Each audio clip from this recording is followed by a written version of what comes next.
Hello everyone, this is Grandmaster Damian Lemos here for iChess.net. Welcome to this new video. We continue with this series of the upcoming match between Carlsen and Caruana. And this is video number 5, I think. So if you want to know my opinion regarding the match, you can also check the 4 videos I made before. You'll find them on the channel. And as I said before, I think the match is close to 50-50. Caruana, he's been improving a lot since last years, and Magnus, we know he's the best, but if someone deserves to challenge him, it is Fabiano, so we'll see what happens.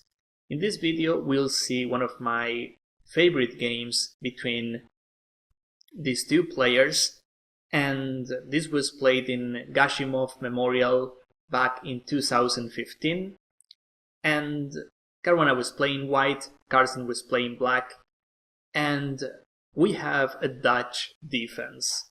I don't think we'll see this in this match, but who knows? This happened in a serious game, so anything can happen in this match as well.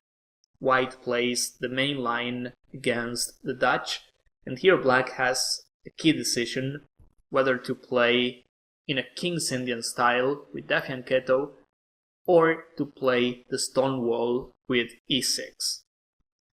So this is what Magnus does. Now he plays c6, and this is a tricky move order, by the way.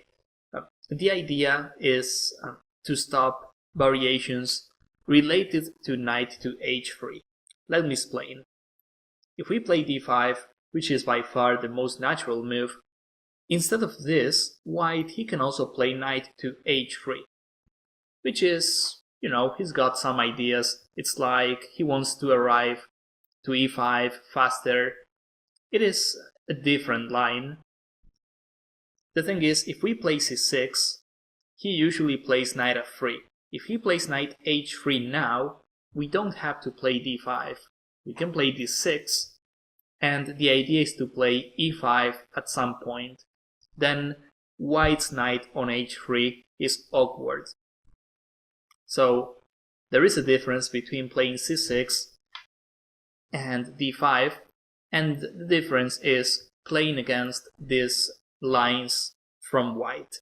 So c6, Caruana plays the logical knight to f3, and now we know the knight is on f3, we play d5.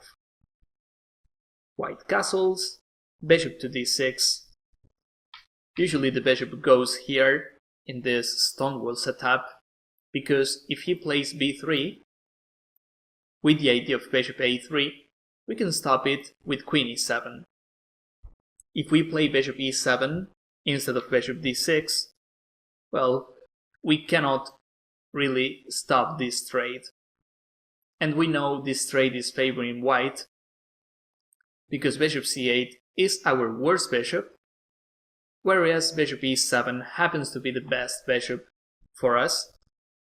So that is why bishop d6 is much better than bishop e7, b3, white still wants this trade, and queen e7. Okay, here Caruana plays bishop b2. He's not only trying to develop the bishop to support moves like knight e5, he can also try playing queen c1 followed by bishop a3. That is white's main idea when he plays this line.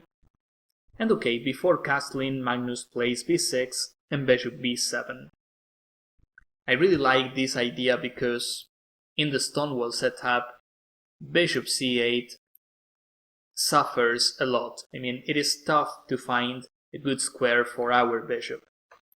We can castle, yes, we can try stuff like this, sure, but this is a bit slow, and in the meantime, white can do a lot of stuff both in the center and queenside, so this b6 is known to be a nice approach from black, and we have some hopes of improving our bishop on this diagonal.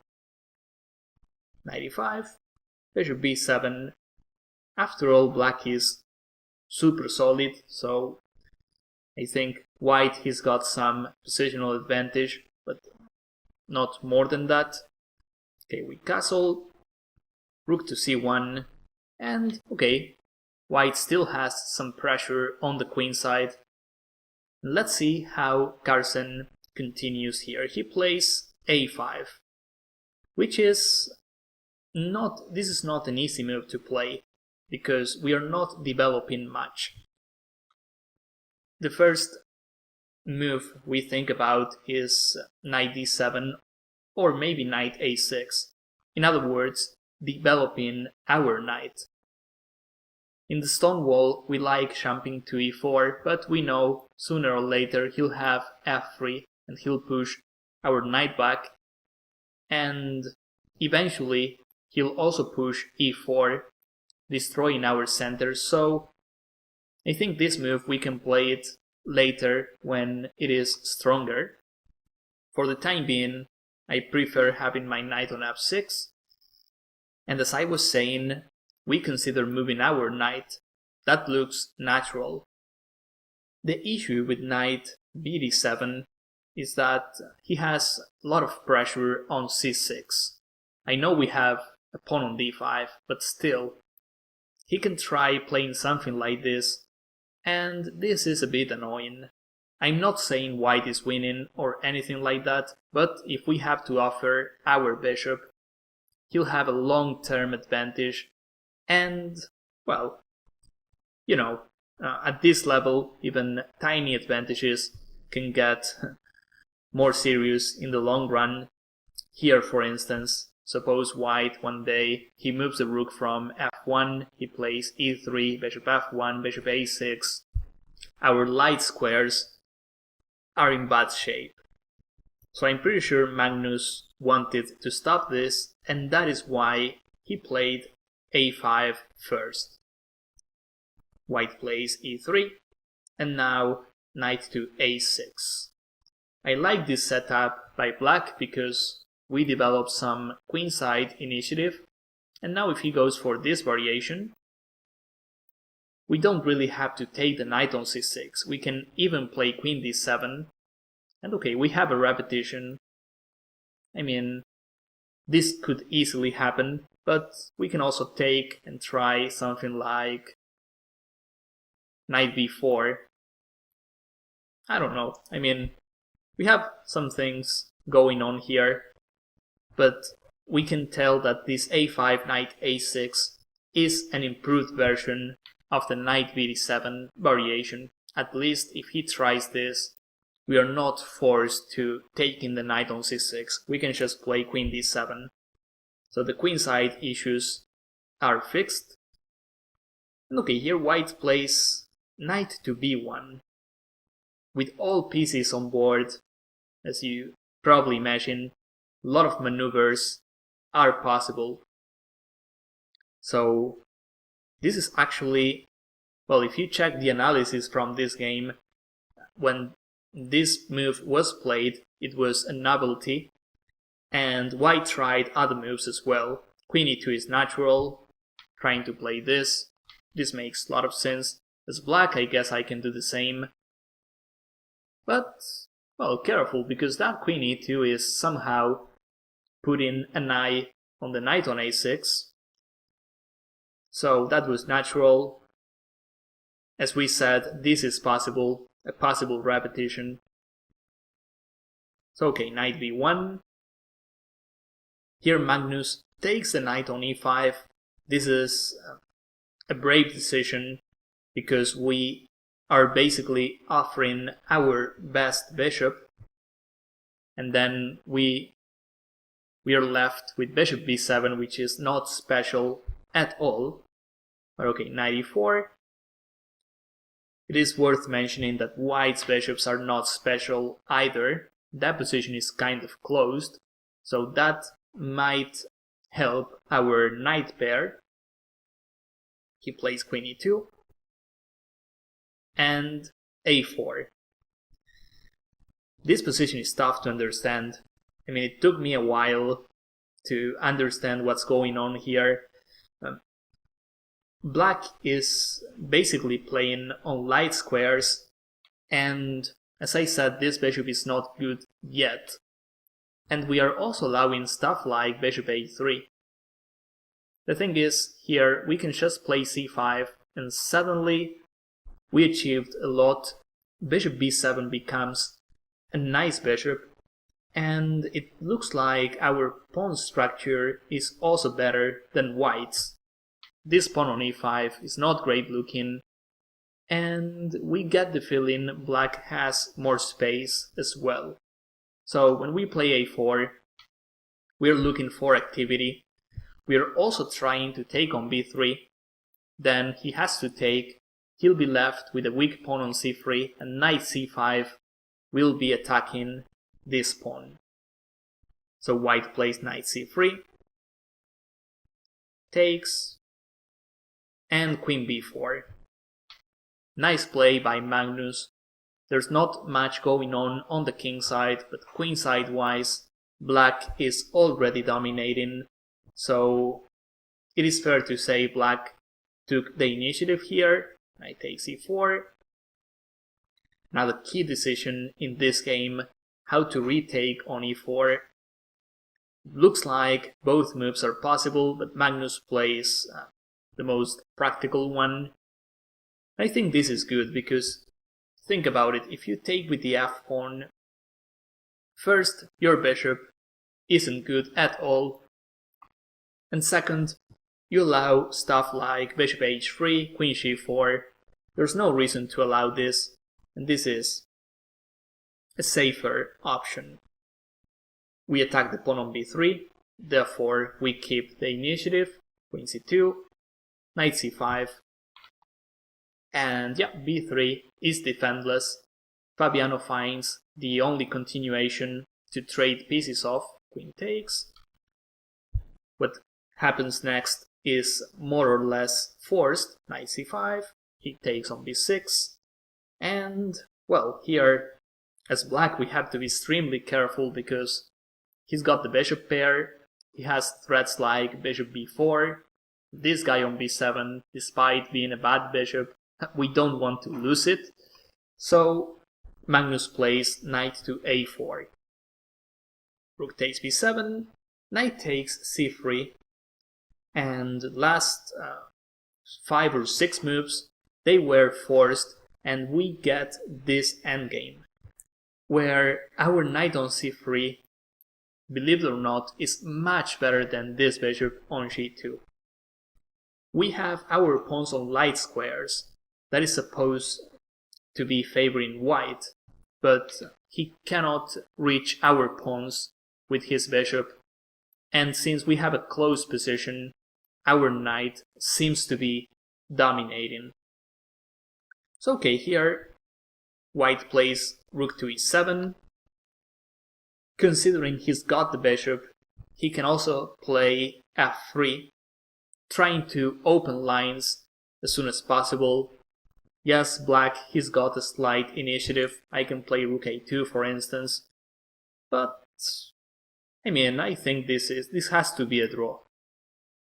We know how strong these players play, and it's easy for Fabiano to find the right resources here. It looks like black has something, but I don't think we have more than checks. In the meantime, he's got this threat on c6, so white should equalize easily here if he plays f3. Again, this is following concepts. He's got the bishop, he needs to open files or open lines somehow. So f3 is logical. Rook e7 seems to be equalizing as well. Rook to e8, takes, and well, same position we had before, only difference is we traded a couple of rooks, and white plays rook to a1. According to the analysis, this move is a mistake, but honestly, I don't blame white for playing this. I would have done the same. I have to activate my rook. Perhaps f3 was better because somehow white activates his bishop. But rook a1, again, he's looking for activity. He cannot play rook d1, he cannot play rook b1, and this move, well, the issue is knight e2 check, so rook a1, Magnus plays rook d8, and despite having equal material, we know black is a bit better because of our powerful knight.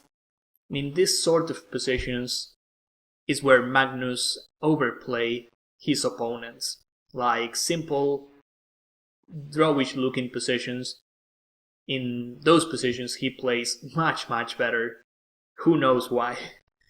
So rook d8, here white plays bishop f1, nice move, stopping knight e2, just in case, protecting the c4 pawn.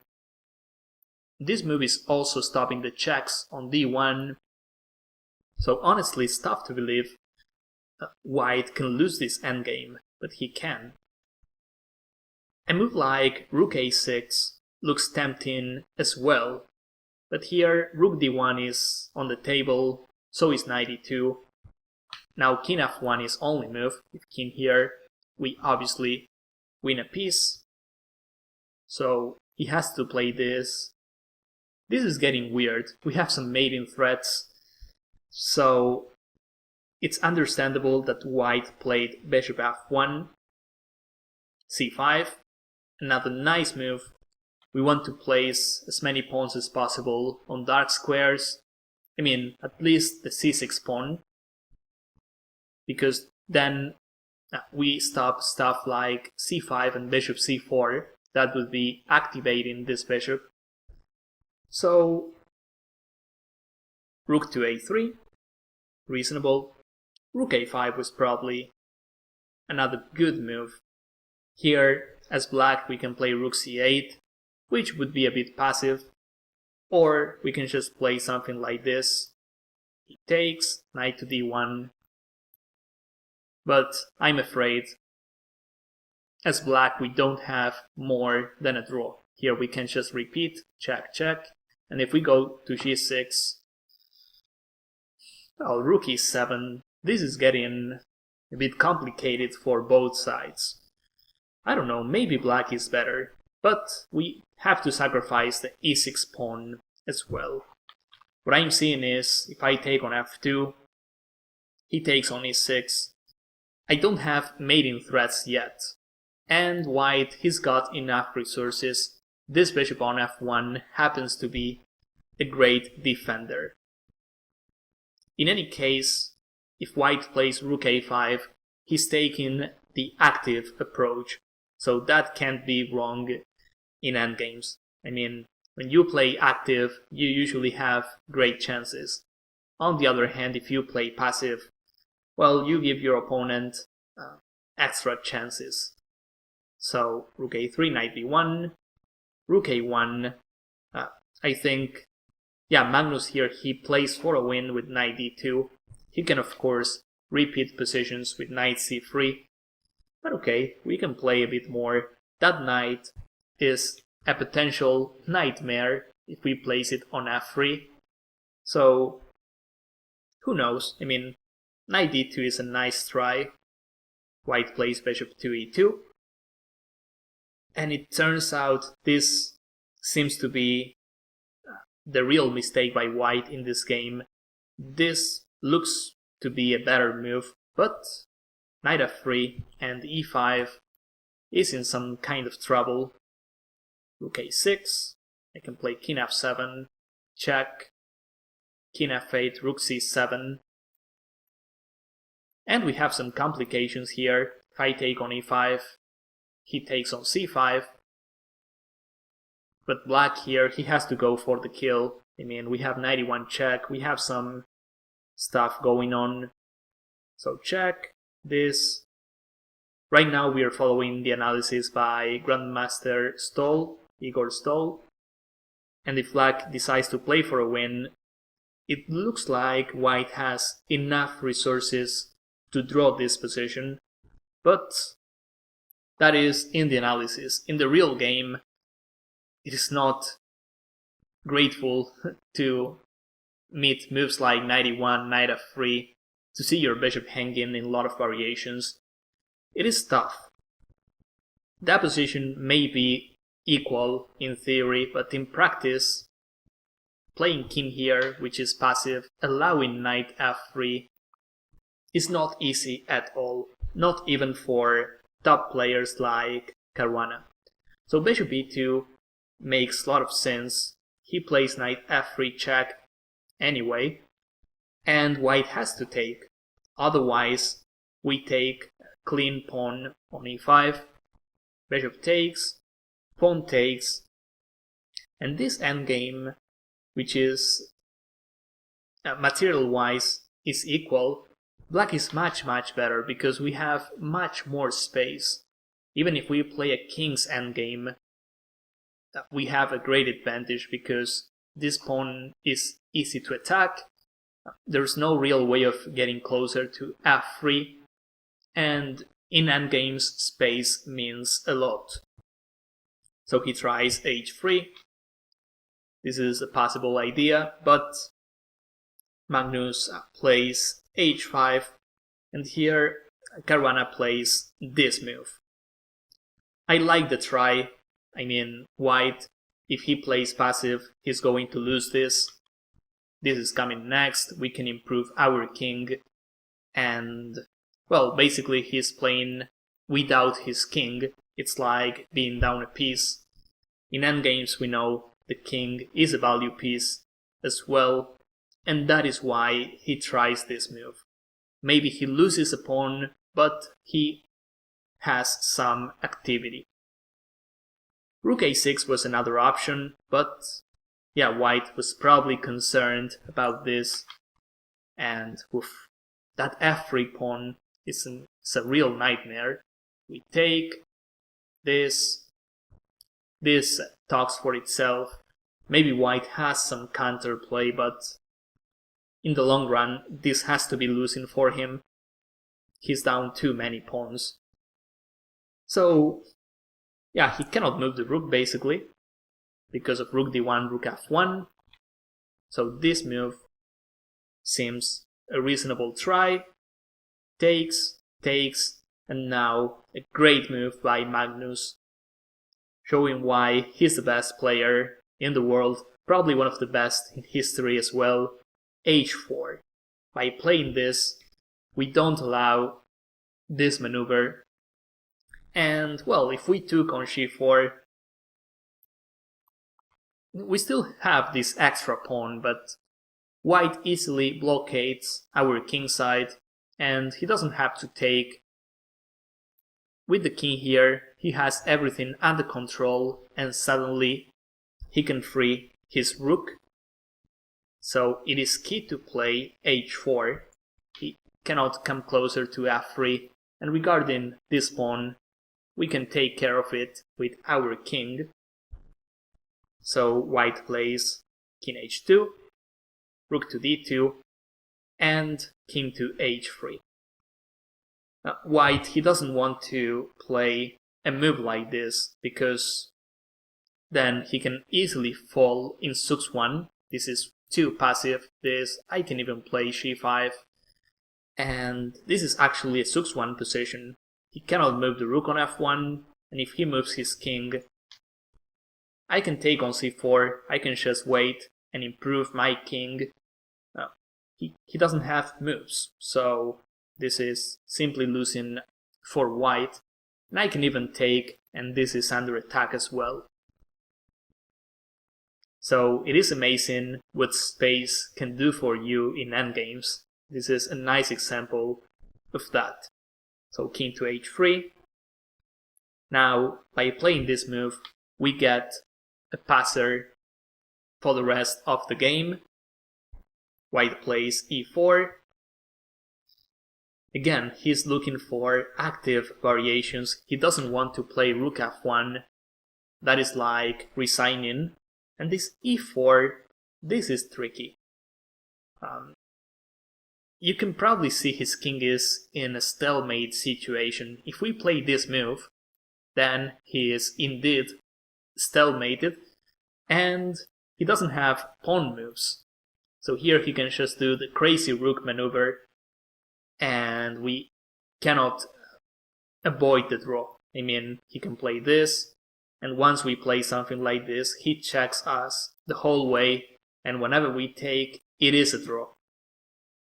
So nice try by Caruana, but yeah, Carlsen is not going to fall for a trick like this. But e4 is indeed a good try. Black doesn't fall for it, he plays rook d4, and maybe in practice White has better ways of defending this, but the truth is Black is going to have an extra pawn soon, and if it's not an extra pawn, we have at least 2 passers. He's got double pawns here, so rook e3, rook d4, and this is decisive already. The king can stop both h4 plus c5. So all we have to do here is look for the rook trade, and these 2 guys, c4, h4, are deciding the issue. Rook a3, rook d3, rook a7. He cannot take, we know this, because we'll promote one way or the other. This is what we won when we played h4. He's down a king, basically. So rook d3, rook a7. That pawn is too close. Rook a4, c2, rook c4, rook d2, king h3. And it looks like he's still under some stalemating situations, but the truth is he can always move the f pawn. So here we have nothing to fear, and we just advance our king. He plays rook c5.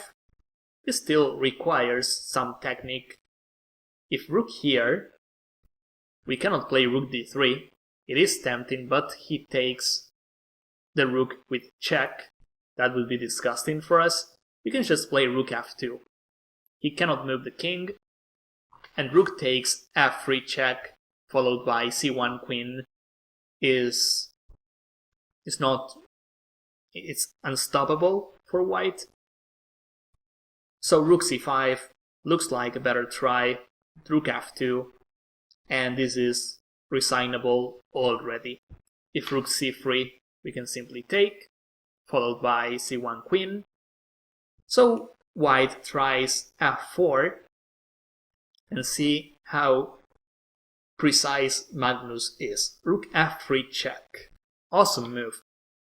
If we take with the pawn, this is winning as well, but we are giving white unnecessary counterplay. There's no need of allowing this. And well, rook takes f4. This has to be a win as well, because I play this and then I take the g4 pawn. But this is more precise. It is a check, he has to go back, and then since the king is on the second rank, all of white pawns are falling. After rook takes f4, white resigns. This logical follow-up would be rook takes, and the rest is too simple. So, nice game between these two. Awesome technique by Magnus, and this is what usually happens when we see Magnus, his games, equal positions or equal looking positions, and him overplaying his opponents. So I don't know how to deal with that. And well, I mean, Magnus, he does this all the time. That is why he is the best. And let's see what happens in this match. As I said, despite, games like this, I think chances are close to 50-50. Caruana has a great preparation. He's been improving a lot, and he's the one who deserves to challenge Magnus. I don't know. Let's see what happens. You can make your guesses as well. And with this, we finish our series on this match. Hope you found this video useful, hope you could learn something, and of course, I want to see you guys during my next videos. Thank you.